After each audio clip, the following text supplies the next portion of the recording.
안녕하세요. 생명의 삶 개간스쿨 4월은 유다서로 시작하게 됩니다. 이 책은 서신을 보낸 이름의 저자에 대해서 유다라고 1장 1절 말씀에 전해지고 있습니다. 신약 성경에는 이 유다라는 이름이 여러 명이 나오게 되죠. 첫 번째는 마태복음 10장 4절에 우리가 가장 잘 알고 있는 예수님을 배반한 가룟 유다에 나오고 있고, 누가복음에 보면 야고보의 아들 유다라는 말로 인한 유다가 또 나옵니다. 또한 반역을 일으켰던 갈릴리의 유다가 사도행전에 나오고, 바사바라고 하는 유다가 또한 사도행전 15장에 나오게 됩니다. 그리고 마지막으로 예수님의 형제 유다를 우리가 볼 수 있습니다. 이 유다서에서 1장 1절에 보면 편지를 보내는 사람이 유다라고 이야기하고 있을 뿐만이 아니라 예수님의 형제라고 이야기하고 있는 것으로 보아서 초대교회 지도자이면서 예수님의 형제였던 유다를 저자로 보는 것이 마땅하다고 많은 학자들이 이야기하고 있습니다. 그렇다면 이 책은 언제 쓰여졌을까? 베드로후서에 나오는 거짓 가르침과 거짓 교사의 내용으로 볼 때 같은 시기에 이 책이 서신이 쓰여져 있을지 않을까라고 학자들은 추정하는데, 그렇게 본다면 주후 60년에서 65년 정도에 이 서신서가 쓰여졌을 것이다라고 학자들은 생각하고 있습니다. 유다는 원래 이 책을 쓸 때, 서신을 보낼 때 일반적인 구원의 은혜에 대해서 이야기하고자 했습니다.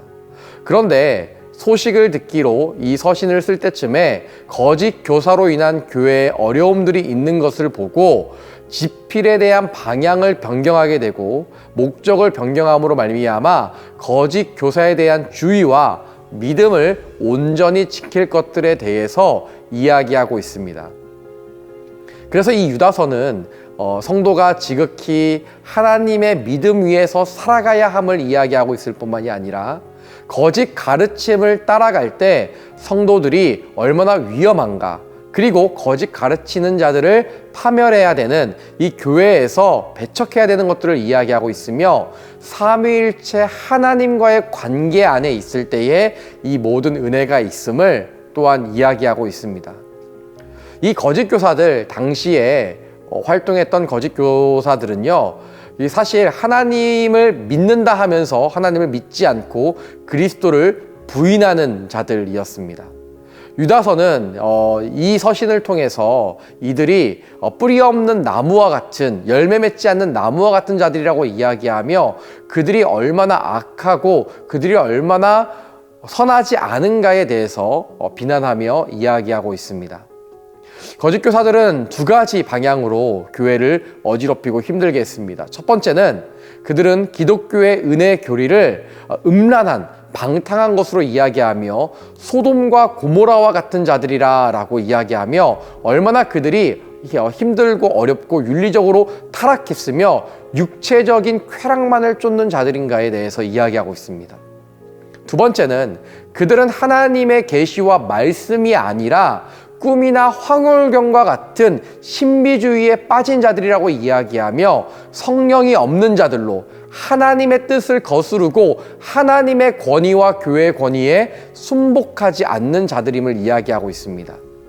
그래서 결국 이들을 배척할 뿐만이 아니라 성도들 스스로 그리스도 안에서, 하나님 안에서 믿음을 지켜나가는 것을 강조하며 이야기하고 있습니다.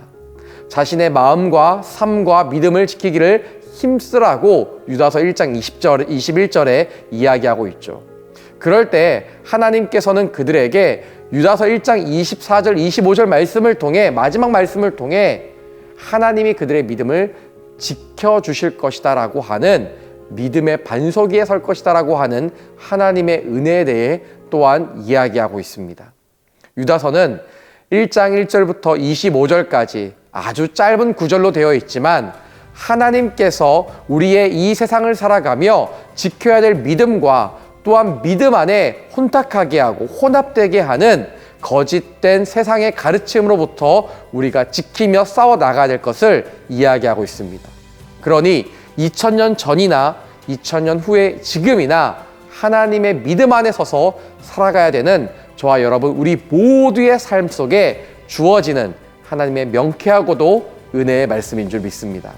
이번 한 달 유다서를 통하여서 우리가 믿음을 지키며 믿음의 반석 위에 온전히 서는 사랑하는 얼바의 온누리교회 성도님들 되시기를 주님의 이름으로 축복합니다. 감사합니다.